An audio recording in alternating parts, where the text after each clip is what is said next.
finally getting an Incredibles attraction. Yes. I mean, I've been waiting for years and years. We've pitched many, but now it's finally happened. It's here. And it's perfect. Can you talk about sort of what this attraction is like and some of the challenges that were built into that? Well, you know, like a lot of California Adventure, that we had an amazing coaster, but there was no story to it. Right. There wasn't even a different story. It really was just a great coaster.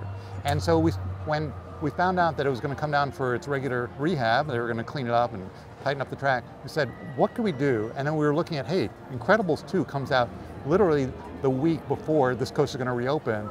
Let's tell a story. And immediately we said, could we tie into Incredibles? And maybe it's a temporary overlay like we've done at Space Mountain. Right. And immediately our park leaders said, no, that's got to be permanent. Right. So we really upped our ante and said, okay, let's ride this and go, okay, what is the right story? Working really closely with Brad Bird and the Incredibles 2 team, you know, we said, okay, it's really Baby Jack Jack.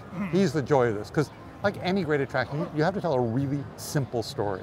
We said, it's the citizens of Municipalburg are dedicating their beloved coaster, we weren't going to pretend it was brand new, beloved coaster in honor of the Incredibles and their heroism. Right. But of course Jack Jack is too short to ride, so Auntie Edna is going to look after Jack Jack.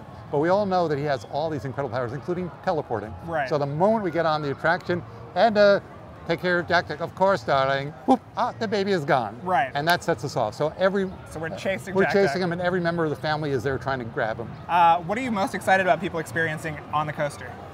I'm just thrilled, you know, I'm fundamentally a story guy. Right. And it's all about character. And I'm like, can we tell a story that's going to emotionally connect you to these beloved characters on a roller coaster? And I really feel like we did. Yeah. And I'm so proud of that. And I can't wait for people who've seen Incredibles 2 to come on here. We basically made a little sequel. Right. Watch the movie and get right on this coaster, and it really all flows. Now, it's the same beats as California Screamin', our beloved coaster from before, but you were telling me that there is one little thing that you guys did to kind of make it seem like it was a little bit different. Can you talk about that? Well, it's funny. It was really, you know, as artists, we often talk about, you know, working to limitations is not a bad thing. So the timing of the coaster, we couldn't change any of that. It's a really amazing mechanism. So we're like, here's your cuckoo clock. Okay. Right.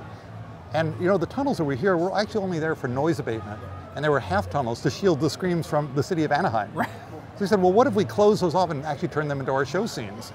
And so even the rhythm of those, we didn't get to choose. We said, hey, could we extend some of those tunnels? Right. So we extended the one on the secondary lift, and then we put in what we believe is the world's longest sculpture, at least in any Disney park, a 53-foot-long stretched Elastigirl. Wow. And she's fantastic. And of course, trying to reach Jack Jack, who's turning into Goo Baby, and she just can't grab him. Right. When I just talked to somebody from Imagineering, they said, go at night for a completely different experience. It's great during the day, but night is truly spectacular. Okay. Because the lighting effects just really are so rich.